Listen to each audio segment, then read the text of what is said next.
The shot rang out across the barren Nevada landscape as Mabel Bennett's husband drew his last breath, leaving her with nothing but a small cabin, mounting debts, and a 6-month-old baby who didn't even have proper shoes. It was April 1878 in Piach, a mining town that had seen better days, where the silver boom had started to wane and only the desperate or the determined remained. Mabel clutched her infant son William to her chest as the undertaker lowered Thomas Bennett's body into the dry earth. The crowd that had gathered was small, just a few miners who'd worked alongside Thomas, the preacher, and a tall stranger standing at the back with his hat respectfully removed. She'd noticed him watching her with concerned eyes, but she was too consumed by grief to give him much thought. "Mrs. Bennett," the preacher said, closing his Bible.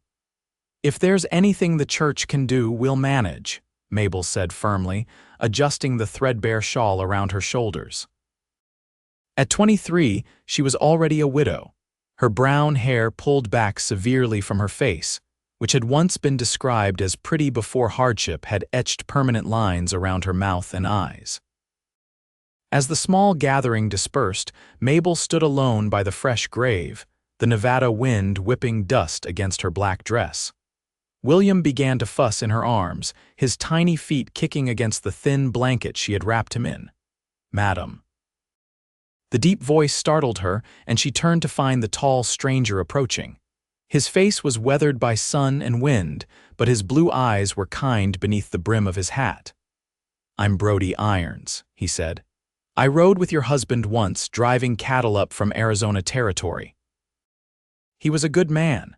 Mabel nodded stiffly, unsure why this cowboy was speaking to her. "Thank you for coming, Mr. Irons. Call me Brody," he said, his eyes falling to the baby. "Is this your little one, William?" she replied, adjusting her hold on the baby. "He's 6 months old." Brody's gaze lingered on the child's bare feet, and Mabel felt a flash of shame. She couldn't afford shoes for her baby, another failure to add to the growing list. "I heard about the mine collapse," Brody said quietly. "Thomas saved 3 men before the second cave-in." "That's the kind of story folks remember." Mabel felt tears threatening to spill. Thomas had been brave to the end, always thinking of others before himself. It was what she had loved about him and what had ultimately taken him from her. "The mine owner paid for the burial," she said. "But not much else. He claims the company isn't responsible since Thomas volunteered to go back in." Her voice cracked, as if he had any choice when men were trapped. Brody's jaw tightened. "That ain't right." "Few things are, Mr. Irons." She turned away, signaling the end of the conversation. "I should get William home. It's getting cold, Mrs. Bennett," Brody called after her. "I'm staying at the Silver Dollar Hotel for a spell. If you need any help, we don't need charity," she said more sharply than she intended. "Good day." Mabel walked away, her head held high despite the weight pressing down on her chest. She had a mile to walk back to her small cabin on the outskirts of town, and the wind was picking up, carrying the first hints of an unseasonable cold snap. William began to cry in earnest, his little face reddening. Mabel knew he was hungry, but she hadn't eaten properly in days herself, surviving on weak tea and whatever scraps of food she could afford. Her milk was dwindling, another worry to add to her mountain of concerns. By the time she reached the cabin, her arms ached from carrying William, and her feet were blistered in her one pair of worn boots. The cabin looked even more dilapidated in the fading light, a one-room structure with a leaking roof and gaps in the walls that let in the bitter wind. Inside, she lit a single candle, conserving her meager supplies.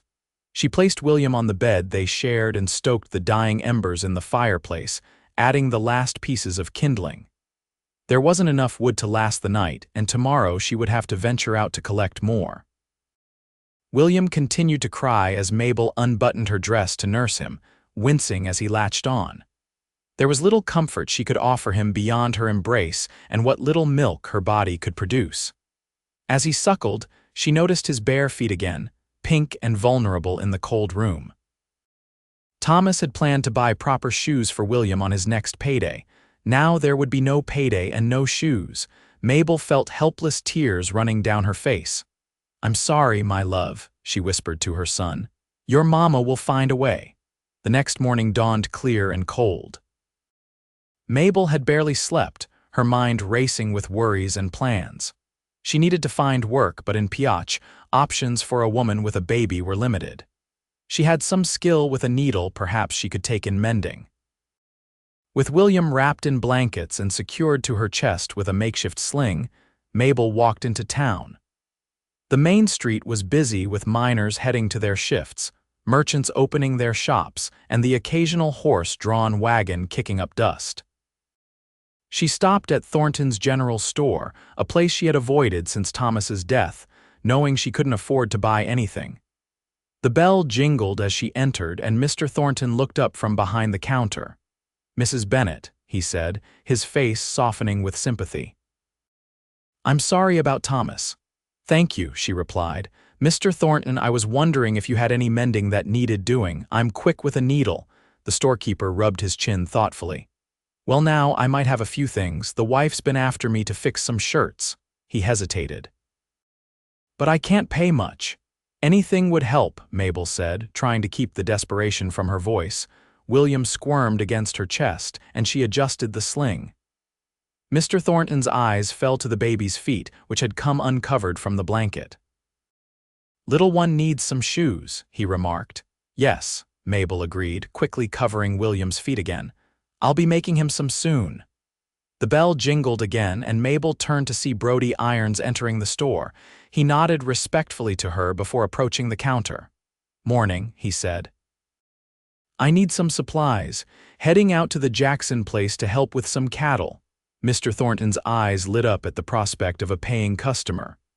"Of course, Mr. Irons. What can I get you?" As Brody listed the items he needed, Mabel moved to leave, embarrassed that he had witnessed her begging for work. "Mrs. Bennett," Brody called. "Are you headed back to your place?" She paused at the door. "Yes. I'm riding out that way. Would you and the little one like a lift?" "It's mighty cold for walking." Mabel hesitated. Pride told her to refuse, but William was shivering despite the blankets, and her own feet were still sore from yesterday.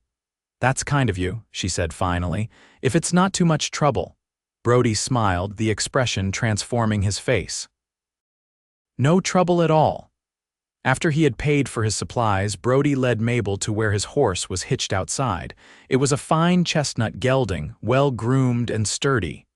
"This is Rusty," Brody said, patting the horse's neck. "He's gentle as they come." He secured his purchases to the saddle before turning to Mabel.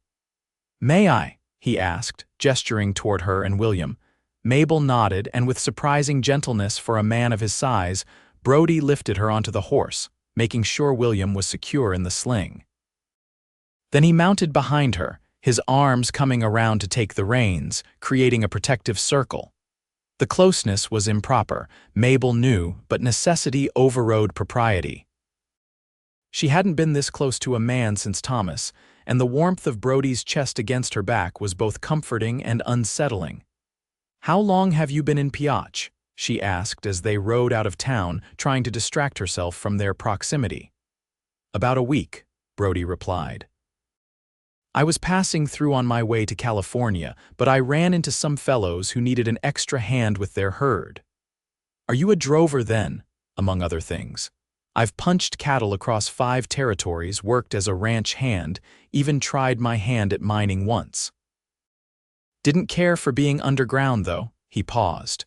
"Thomas mentioned you when we rode together, said he had a pretty wife waiting for him in Nevada."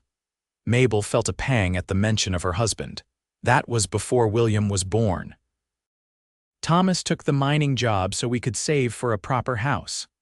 He was proud of the life he was building," Brody said softly. "Talked about it plenty." They rode in silence for a while, the rhythmic movement of the horse almost lulling William to sleep. Mabel was acutely aware of the strength in Brody's arms as he held the reins, and the steady beat of his heart against her back. When they reached her cabin, Brody dismounted first, then carefully helped Mabel down. He looked at the cabin with a critical eye, noting the sagging porch and the hole in the roof. "Thomas meant to fix it up," Mabel said, following his gaze, But there was never enough time, Brody nodded. Roof needs patching before the next rain. I know, she admitted. I just haven't figured out how yet. Brody looked like he wanted to say more, but instead he tipped his hat. I should get going. The Jackson place is still a fair ride. Thank you for the lift, Mr. Irons. Brody, he corrected with a smile. And it was my pleasure, Mrs. Bennett. As he rode away, Mabel watched him go with mixed feelings. His kindness was unexpected in a town where most people barely acknowledged her existence now that Thomas was gone. Inside the cabin, she laid William on the bed and knelt beside the fireplace, where only cold ashes remained. She needed to collect more wood, but she was reluctant to take William out in the cold again. As if sensing her dilemma, there was a knock at the door. When she opened it, she found a stack of firewood on her porch, but no sign of who had left it. In the distance, she could just make out Brody Irons riding away. Mabel brought in the wood, her throat tight with emotion. It had been a long time since anyone had shown her such kindness without expecting anything in return. That evening, as William slept beside her, Mabel took out her sewing basket. It contained precious little thread, needles, and scraps of fabric from her mending projects. She fingered the worn material of her black dress, the one she had worn to Thomas's funeral. It was her best dress, saved for church and special occasions, though she had few of either these days. Looking at William's bare feet, Mabel made a decision. She carefully cut a square from the bottom of her dress where it wouldn't show. The material was soft but sturdy, and there was enough for a tiny pair of shoes. Working by candlelight, her fingers cramping in the cold, Mabel began to sew. She had made a baby gown for William before he was born, but shoes were more complicated. Still, she had watched the cobbler once, fascinated by his craft, and she tried to remember the way he had shaped the leather. By the time the candle guttered out, she had the beginnings of a pair of soft shoes. They weren't perfect, but they would keep William's feet warm. Satisfied with her progress, Mabel curled around her son and fell into an exhausted sleep. The next few days established a routine. Mabel would walk into town with William, collect mending from those willing to pay her a few cents for her work, and return to her cabin to sew. Mr. Thornton had been true to his word, providing her with shirts to mend, and the butcher's wife had given her some torn aprons. It wasn't much, but it was enough to buy milk when her own began to fail, and a small sack of beans that she stretched over several meals. In the evenings, she worked on William's shoes, carefully shaping the black fabric and reinforcing the soles with an old piece of leather she had found. Brody Irons she saw occasionally in town. He would tip his hat to her, ask after William, sometimes bring small gifts, a piece of wood for her fire, once a jar of honey that she had rationed carefully, savoring each sweet taste. A week after the funeral, Mabel was returning from town when the sky darkened ominously. The spring storm that had been threatening for days was finally breaking. She quickened her pace, William fussing against her chest, but they were still a quarter-mile from the cabin when the heavens opened. Rain poured down in sheets, soaking through her shawl and dress within seconds. William wailed as cold droplets hit his face, and Mabel tried to shield him with her body, stumbling forward on the increasingly muddy path. Lightning flashed across the sky, followed by a deafening crack of thunder. William screamed in terror, and Mabel's foot slipped in the mud. She went down hard, twisting to protect her baby, feeling a sharp pain in her ankle as she landed. Gasping, she tried to stand, but her ankle wouldn't support her weight. She collapsed back into the mud, cradling William as he continued to cry. They were still too far from the cabin, and the rain showed no sign of letting up. "Help!" she called, though she knew it was futile. No one lived close enough to hear her over the storm. As she tried to calm William, shielding his face from the rain with her body, she heard the sound of hoofbeats approaching. Through the curtain of rain, she saw a rider coming toward her at a gallop. "Mrs. Bennett," Brody's voice carried over the storm as he reined his horse to a stop beside her. He dismounted in one fluid motion, kneeling in the mud. "Are you hurt?" "My ankle," she gasped. "I slipped." Without hesitation, Brody scooped her up, baby and all, and lifted her onto his horse. Then he mounted behind her, one arm secure around her waist, and urged Rusty forward. But instead of heading toward her cabin, Brody turned the horse in the opposite direction. "Where are you taking us?" Mabel asked, trying to see through the driving rain. "The Jackson place is closer," he shouted over the storm, "and they've got a proper doctor staying with them. Mrs. Jackson's expecting her first." Mabel wanted to protest, to insist he take them home, but William was soaked and shivering against her, and her ankle throbbed with each movement of the horse. She nodded and leaned back against Brody's chest, grateful for his warmth. The ride seemed endless, but finally, the lights of a large ranch house appeared through the rain. As they approached, the front door opened, spilling warm light into the stormy darkness. "Brody, is that you?" a man's voice called. "It's me, Jackson. I've got Mrs. Bennett and her baby. She's hurt her ankle and they're both soaked through." There was a flurry of activity as they reached the house. Mr. Jackson helped Brody lift Mabel down from the horse while a woman appeared in the doorway, her belly swollen with child. "Bring her in quickly," Mrs. Jackson urged. "The poor thing is drenched." Inside, Mabel found herself in a warm kitchen, larger than her entire cabin. Mrs. Jackson, a pretty blonde woman perhaps a year or two younger than Mabel, immediately took charge. "Sarah, fetch some towels," she ordered a young maid, "and tell Dr. Perkins we need him." She turned to Mabel with a kind smile. "I'm Elizabeth Jackson. Let's get you and your little one dry." Mabel could only nod gratefully as Mrs. Jackson helped her remove William's wet clothes. The baby had stopped crying, but his lips had a bluish tinge that frightened Mabel. "He's so cold," she whispered. "We'll warm him up," Mrs. Jackson assured her. She wrapped William in a soft towel and held him close to the kitchen fire. "Sarah, bring one of the warming pans from the bedroom." A middle-aged man with spectacles entered the kitchen, carrying a black bag. "I'm Dr. Perkins," he said. "Let me see the baby first." Mabel watched anxiously as the doctor examined William, his practiced hands gentle. "He's chilled, but his lungs sound clear," Dr. Perkins announced. "We'll need to warm him gradually and keep him dry." Relief washed over Mabel. "Thank you, doctor." "Now let's look at that ankle." The examination was painful, but Dr. Perkins was thorough. "A sprain, not a break," he declared. "You'll need to stay off it for at least a week." "A week?" Mabel shook her head. "I can't. I need to work, and my cabin. You'll stay here, Mrs. Jackson interrupted firmly. "We have plenty of room, and I would welcome the company." She placed a hand on her rounded belly. "Especially from someone who has experience with babies." "I couldn't impose. It's decided," Mrs. Jackson said with a smile that brooked no argument. "Besides, my husband tells me you're a skilled seamstress, and I have a mountain of mending that needs doing. You'd be doing me a favor." Mabel looked at Brody, who had been standing quietly by the door. He gave her an encouraging nod. "The Jacksons are good people," he said softly. "And your cabin roof won't keep out this rain." As if to emphasize his point, thunder crashed outside and rain lashed against the windows. Mabel thought of her leaking roof, the cold fireplace, and the muddy path.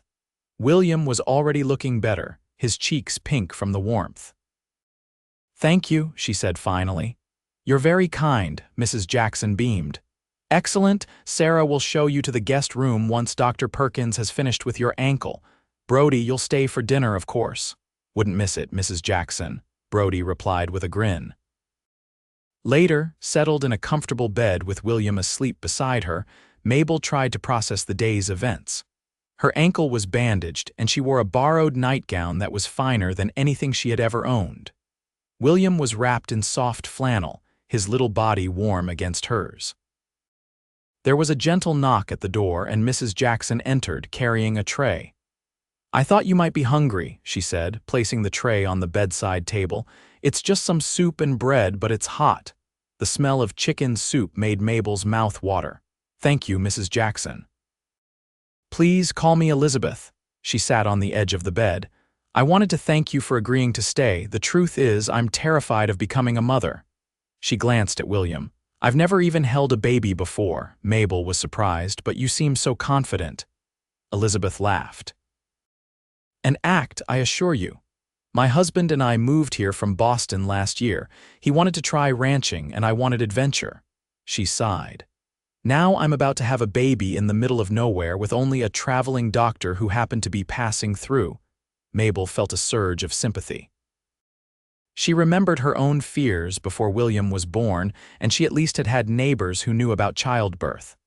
I could show you a few things, she offered. How to hold a baby, how to swaddle. It's not so difficult once you know how. Elizabeth's face lit up. Would you? That would be wonderful, she hesitated. And perhaps you could tell me what it's like, the birth, I mean. No one will tell me the truth. Mabel considered her words carefully. It's hard, she admitted, but not impossible, and when they place your baby in your arms, you forget the pain. Elizabeth nodded, her hand on her belly. Thank you for your honesty, she stood to leave. Oh, I almost forgot. Brody brought your sewing basket from your cabin. He rode back in the rain to get it. Said you were working on something important. Mabel's eyes widened. He did.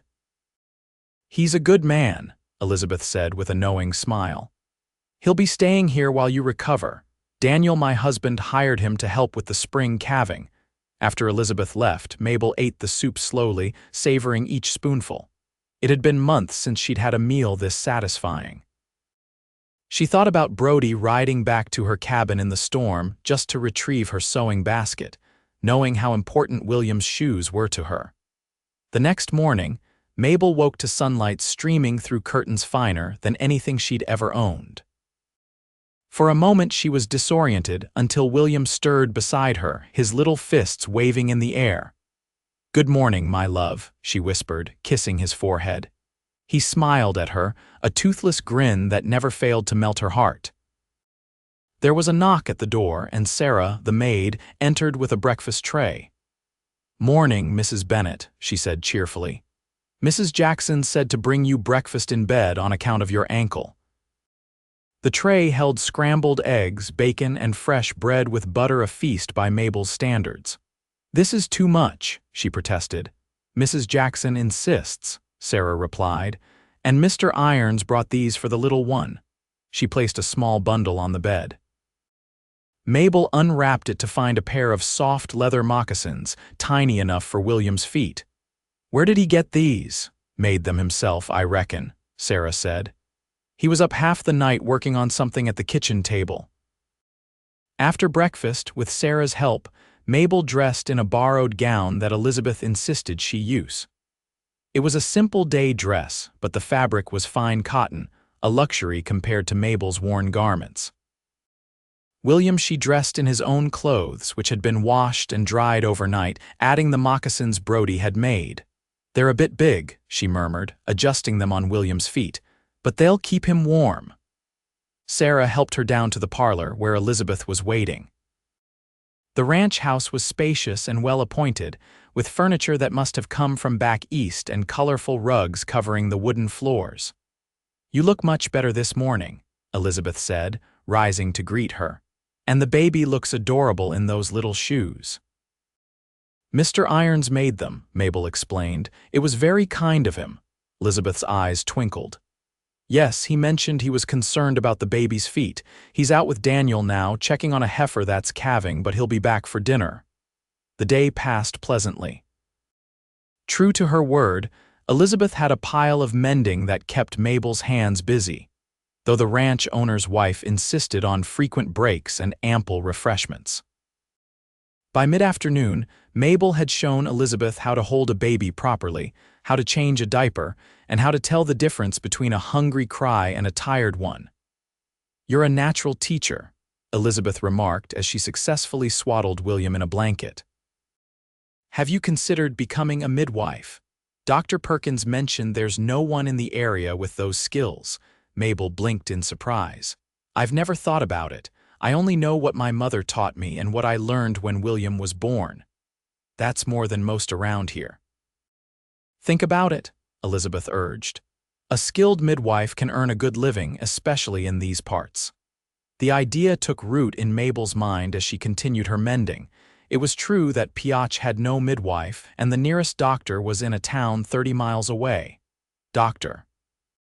Perkins was only passing through, as Elizabeth had said. Could she learn enough to help other women through childbirth? It would provide a steadier income than mending, and she could bring William with her to births. Her thoughts were interrupted by the return of the men. Daniel Jackson entered first, a tall man with a weathered face and kind eyes. Behind him came Brody, his shirt damp with sweat and his boots muddy. "The heifer and calf are both doing well," Daniel reported, kissing his wife's cheek. "Thanks to Brody here, he's got away with animals." Brody ducked his head modestly, just did what needed doing. His eyes found Mabel and he smiled. "Mrs. Bennett, you're looking better today." "Thanks to your quick thinking," she replied, "and thank you for the moccasins. They fit William perfectly." This wasn't strictly true, they were a bit large, but she wouldn't hurt his feelings for the world. "Just something I picked up from the Paiute when I was younger," Brody said. "Not as fancy as proper shoes, but they'll keep his feet warm." "They're perfect," Mabel insisted, lifting William so Brody could see him wearing the moccasins. "Look how proud he is of them." Brody's smile widened, and Mabel felt a flutter in her chest that had nothing to do with gratitude. It was a feeling she hadn't experienced in a long time, and it both thrilled and frightened her. Dinner that evening was a jovial affair. Daniel Jackson proved to be a charming host, regaling them with stories of his early attempts at ranching that had Elizabeth in fits of laughter. "He tried to milk a steer," she gasped between giggles. "A steer? How was I to know the difference?" Daniel protested good-naturedly. "In Boston, milk comes in bottles, not from animals." Brody caught Mabel's eye across the table, his expression warm with amusement. For the first time since Thomas's death, Mabel found herself genuinely laughing, the sound strange but welcome to her ears. After dinner, while Elizabeth and Daniel retired to the parlor, Brody offered to show Mabel the barn. "The new calf is a beauty," he said. "Thought you and William might like to see it." With her ankle still tender, Brody supported her as they walked slowly to the barn, William secure in her other arm. The evening air was crisp but not cold, the storm having cleared to reveal a sky full of stars. "I haven't thanked you properly," Mabel said as they walked, "for everything you've done." "No need for thanks," Brody replied. "I told you I rode with Thomas. In my book, that makes you and William family of sorts." The word family hung between them, laden with meaning. Mabel hadn't considered herself part of anyone's family since her parents died years ago, except for Thomas and William. In the barn, the new calf was nestled against its mother, a russet-colored heap of gangly limbs and soft eyes. William stared in wonder, his little hands reaching toward the animals. "He's going to be a rancher," Brody chuckled. "Got the look already." "His father wanted him to be educated," Mabel said softly. "Maybe become a lawyer or a doctor." Brody nodded thoughtfully. "There's time for him to decide." "Main thing is he grows up knowing he's loved." "That he does," Mabel agreed, pressing a kiss to William's head, "even if we don't have much else."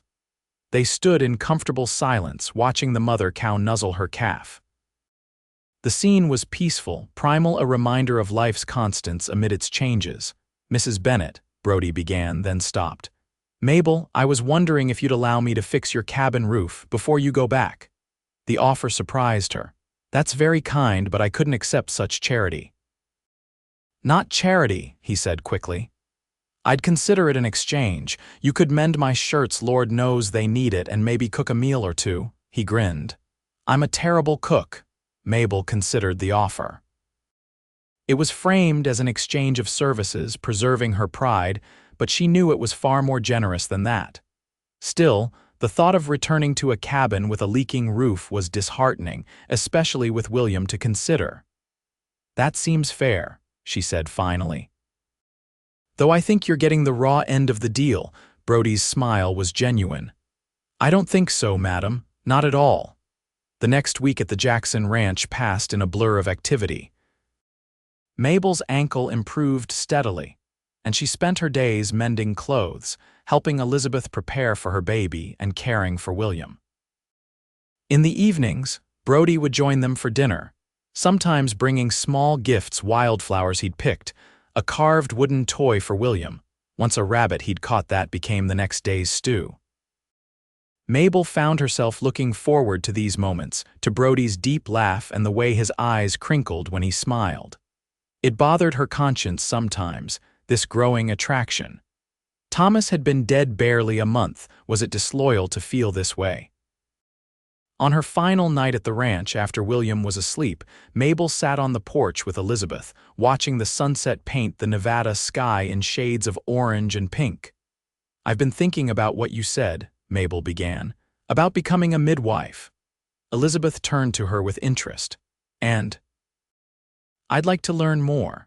Dr. Perkins has offered to lend me some medical texts and to write to a midwife he knows in San Francisco who might be willing to correspond with me." "That's wonderful," Elizabeth exclaimed. "You'll be wonderful at it, I know you will." Mabel smiled, warmed by her new friend's enthusiasm. "It will take time to establish myself, but it feels right, like something I can do to honor Thomas's memory by helping others." Elizabeth reached over to squeeze her hand. "He would be proud of you." "I hope so," Mabel whispered. The sound of approaching hoofbeats drew their attention. Brody appeared on horseback, silhouetted against the sunset. He dismounted and approached the porch, his hat in his hands. "Evening, ladies," he said. "Hope I'm not interrupting." "Not at all," Elizabeth replied, rising with some difficulty due to her swollen belly. "In fact, I was just going inside to rest. This little one is doing somersaults tonight." She winked at Mabel before disappearing into the house. Brody took Elizabeth's vacated chair, setting his hat on the porch rail. "I finished the repairs on your cabin today," he said. "Roof's solid now, won't leak a drop, and I patched those gaps in the walls, added some new chinking." "Thank you," Mabel said. "I can't tell you what a relief that is." "Also stocked your woodpile," Brody continued. "And Thornton at the general store mentioned he has more mending for you, said to tell you he'd pay double if you can fix his wife's quilt." Mabel laughed. "Mrs. Thornton has been trying to repair that quilt for years. I'll see what I can do." They sat in comfortable silence for a moment, watching as the first stars appeared in the deepening blue of the sky. "Daniels asked me to stay on," Brody said suddenly. "As his foreman, says he needs someone who knows cattle since he's still learning." "That's wonderful," Mabel said, genuinely pleased for him. "Will you accept?" Brody turned to look at her, his expression serious. "Depends. On what? On whether there's reason enough for me to put down roots here." The implication was clear, and Mabel felt her heart quicken. "Brody." "I know it's soon," he said quickly. "I know you're still mourning Thomas, and I respect that. I'm not asking for anything right now, just the possibility that someday you might consider me as more than a friend." Mabel looked down at her hands, twisting in her lap. "I don't know what to say. It is soon, and I have William to think about." "William's part of the package," Brody interrupted.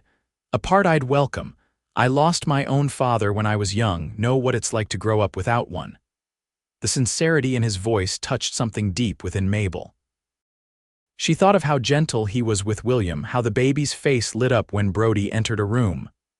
"I can't make any promises," she said finally, "but I'm not opposed to the possibility. Someday." Brody's smile was like the sunrise. "That's all I'm asking for, a chance." The next morning, Brody drove Mabel and William back to their cabin in Daniel's wagon. The difference in the small structure was immediately apparent. The roof had been properly repaired, the walls sealed against drafts, and the porch steps rebuilt. Inside, Mabel found the fireplace cleaned and laid with fresh kindling, ready to light, and a stack of firewood neatly arranged beside it. "You did all this?" she asked in amazement. "Had some help from the ranch hands," Brody admitted. "But yes, wanted you and William to be comfortable." Mabel felt tears threatening. No one had taken such care of her since Thomas died. "I don't know how to thank you." "No need for thanks," Brody said, setting her small bag of belongings on the table. "Just keep that offer of mending my shirts open, and maybe dinner sometime." Mabel smiled through her tears. "I think that can be arranged." As spring turned to summer, Mabel established herself as Piacha's midwife in training.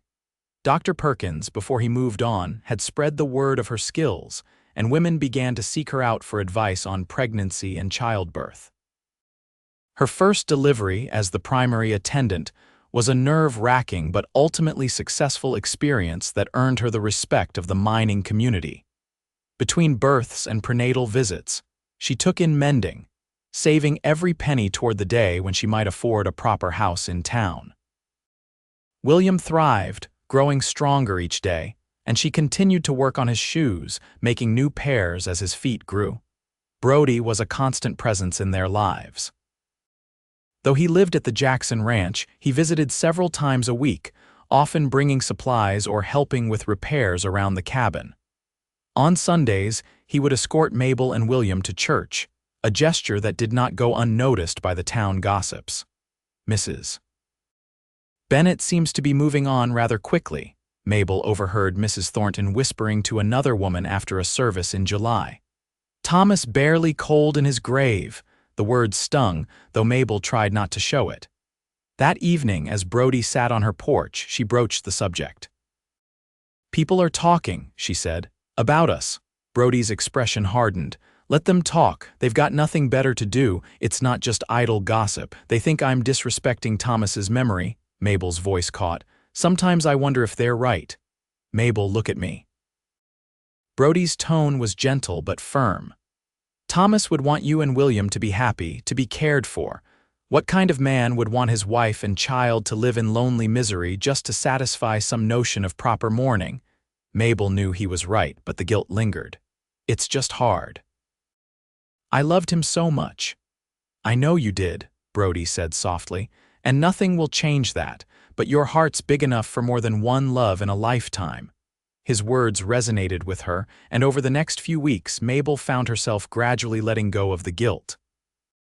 She would always love Thomas, would always honor his memory, but perhaps there was room in her heart for new love as well. In August, Elizabeth Jackson gave birth to a healthy baby boy, with Mabel serving as midwife alongside Dr. Perkins, who had returned to Piotch for the occasion. The birth was long but uncomplicated, and when Daniel held his son for the first time, his face reflected the same wonder Mabel had seen on Thomas's when William was born. "We're naming him Thomas," Elizabeth told Mabel the next day, "after your husband. Daniel says it's a fine, strong name." Mabel was deeply touched by the gesture. "He would be honored," she said, her voice thick with emotion. It was after this that Mabel realized her feelings for Brody had grown beyond friendship or gratitude. On a warm evening in late August, as they sat on her porch watching William crawl determinedly across a blanket she had spread on the ground, she found the courage to speak. "Brody," she began, her heart hammering in her chest, "do you remember what you said to me at the Jacksons' ranch?" "About putting down roots," he turned to her, his eyes hopeful. "I remember. I think I'm ready," she said softly. "Not for marriage, not yet, but to acknowledge that there's something between us worth exploring." The smile that spread across Brody's face was like sunlight breaking through clouds. He reached for her hand, his calloused fingers entwining with hers. "Mabel Bennett," he said, his voice husky with emotion, "you've made me the happiest man in Nevada." Their first kiss was gentle, a question more than a demand, and Mabel found herself answering with a certainty that surprised her. When they parted, she was breathless, her cheeks flushed. William chose that moment to let out a squeal of delight, having successfully pulled himself up to a standing position against the porch steps. Brody laughed and scooped the baby up, swinging him high in the air. "Look at you standing like a man," he exclaimed. "You'll be running circles around us before we know it." Mabel watched them together, her heart full. This wasn't the life she had planned, widowed at 23, raising a baby alone, falling in love with a cowboy, but perhaps it was the life she was meant to have. As autumn approached, bringing cooler weather to the Nevada desert, Mabel's reputation as a midwife grew. She had delivered 3 babies on her own now, and her confidence increased with each successful birth. The income from midwifery, combined with her mending, allowed her to start saving in earnest. Brody, true to his word, had settled in as the Jacksons' foreman, proving himself invaluable as Daniel learned the complexities of cattle ranching. The arrangement meant he was never far from Mabel and William, a fact that brought comfort to all three of them. In October, as the aspens in the high country turned golden, Brody invited Mabel and William to join him for a day at the ranch. The Jacksons were hosting a small harvest celebration, and Daniel had insisted Brody bring his family. The word gave Mabel pause. Were they a family now? She and Brody had been courting officially for 2 months, their relationship acknowledged by the town despite the occasional disapproving glance. William, now 10 months old, clearly adored Brody, reaching for him whenever he appeared and crying when he left. As they rode to the ranch in a borrowed buggy William secured between them, Mabel considered the question. Family wasn't just about blood or legal ties, she decided. It was about love, protection, belonging. The harvest celebration was a joyous affair. The Jacksons had invited their closest neighbors, and the ranch yard was filled with laughter and music. Elizabeth, recovered from childbirth and glowing with maternal pride, showed off baby Thomas to anyone who would look, while Daniel presided over a roasting pig that filled the air with mouth-watering aromas. Mabel found herself welcomed into the small community of ranchers' wives, who were eager to hear about her midwifery experiences. Many of them lived far from town and worried about what would happen when their time came. "You'll come if we need you, won't you?" asked Mrs. Peterson, a young woman expecting her first child in the spring. "Of course," Mabel assured her. "Just send word to Piotr and I'll come right away." As the afternoon wore on, William began to fuss, overtired from the excitement. Mabel excused herself and carried him to a quiet corner of the yard, where a large oak tree provided shade. As she settled under the tree to nurse him, she spotted Brody deep in conversation with Daniel near the barn. There was something serious about their demeanor that caught her attention. Daniel clapped Brody on the shoulder, nodding firmly before the two men shook hands. Brody then turned and walked toward where Mabel sat with William. "Is everything all right?" she asked as he approached. "Better than all right," Brody replied, sitting beside her on the grass. He reached out to stroke William's dark hair as the baby nursed, a gesture so natural it made Mabel's heart swell. "Daniel's offered me a piece of land." Mabel's eyes widened. "Land, 40 acres on the east edge of his property, good grazing, a year-round creek, and a stand of pine for building." Brody's eyes shone with excitement. "He says I've earned it with my work this year and he'd rather have me as a neighbor than lose me to another ranch." "That's wonderful," Mabel exclaimed. "Your own place at last." "Our own place," Brody corrected softly, "if you want it to be." The implication was clear and Mabel felt her breath catch. "Brody, are you asking?" "I'm asking you to marry me, Mabel Bennett," he said, taking her free hand in his. "I love you and I love this little fellow as if he were my own. I want us to be a family, a real family." Tears filled Mabel's eyes. "But I have nothing to bring to a marriage, just debts and a baby." "You bring everything I've ever wanted," Brody countered. "A woman of courage and kindness, a son to raise, a future worth building." He squeezed her hand. "Say yes, Mabel." "Let me be a father to William, a husband to you." William had fallen asleep at her breast, his little lips slack. Mabel adjusted her dress and shifted the baby to her shoulder, considering Brody's words. She had loved Thomas deeply, but he was gone, and William deserved a father who would be there to teach him, protect him, love him. And she deserved love too, didn't she? A second chance at happiness. "Yes," she whispered, her voice gaining strength as she repeated, "Yes, I'll marry you, Brody Irons." His kiss was joyful, tender, full of promise. When they parted, Brody took the sleeping William from her arms, cradling him with practiced ease. When he asked, "Spring," Mabel shook her head. "I don't want to wait that long, before winter." Brody's smile was radiant. "Next month, then. That will give me time to start building our house. Nothing fancy at first, but we can add to it as we go." As they rejoined the celebration, sharing their news with the Jacksons and receiving enthusiastic congratulations, Mabel felt a sense of rightness settle over her. This was her path, now unexpected, challenging, but filled with possibility. The weeks leading up to the wedding were a whirlwind of activity. Brody threw himself into building their house on the land Daniel had given him, enlisting help from the Jackson Ranch hands and other neighbors. Mabel divided her time between her midwifery duties, caring for William, and preparing for their new life. Elizabeth insisted on hosting the wedding at the Jackson Ranch and on providing Mabel with a new dress for the occasion.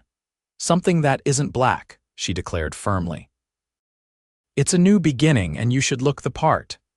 The dress they chose was a soft blue, the color of the Nevada sky in autumn. Simple but elegant, it made Mabel feel beautiful for the first time in many months. The night before the wedding, as Mabel sat in her cabin mending a final time before moving to her new home, she found herself thinking of Thomas. Would he approve of her choice, of Brody raising his son? As if in answer, her eyes fell on the black shoes she had made for William from her funeral dress. They were too small for him now. He wore the third pair of moccasins Brody had crafted, but she had kept them as a reminder of those difficult days after Thomas's death. The shoes represented both loss and resilience, the way she had created something new and necessary from the remnants of her old life. Wasn't that what she was doing now with Brody? Creating a new family from the broken pieces of her heart. The wedding day dawned clear and crisp, a perfect November morning. The ceremony was simple, held in the Jacksons' parlor with the local preacher officiating. William, now walking with assistance, toddled down the makeshift aisle holding Elizabeth's hand, his face lighting up when he spotted Brody waiting at the front of the room. When Mabel appeared in her blue dress, a small bouquet of late-blooming wildflowers in her hands, Brody's eyes filled with tears. The look of love and admiration on his face was something she would remember for the rest of her life. The vows they exchanged were traditional but heartfelt.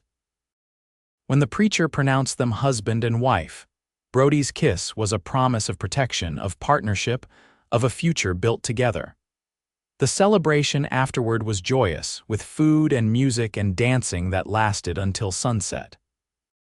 As the party wound down, Brody loaded Mabel and a sleepy William into a wagon filled with their few possessions, and they set off for their new home. The house Brody had built was simple 2 rooms with a stone fireplace, sturdy walls, and a roof that wouldn't leak. But it represented so much more than shelter. It was the foundation of their new life, a home they would fill with love and, God willing, more children to join William. That night, after William was asleep in the cradle Brody had crafted for him, husband and wife came together in the quiet intimacy of their new bedroom. Their lovemaking was tender, a discovery of each other that left them both breathless and more deeply connected than either had thought possible. As they lay together afterward, Mabel's head on Brody's chest, he stroked her hair and murmured, "I have something for you." He reached to the bedside table and handed her a small wooden box. Inside, Mabel found a gold locket on a delicate chain. "It was my mother's," Brody explained. "The only thing I have of hers, I want you to have it." Mabel opened the locket to find it empty. "For pictures? I thought one of William and maybe, someday, another baby." The thought brought tears to Mabel's eyes. "I'd like that," she whispered, "very much." Winter in Nevada was harsh but beautiful. The little family settled into a rhythm, Brody working with the cattle, Mabel attending to births in the surrounding area while a neighbor woman watched William, the 3 of them coming together each evening by the fire.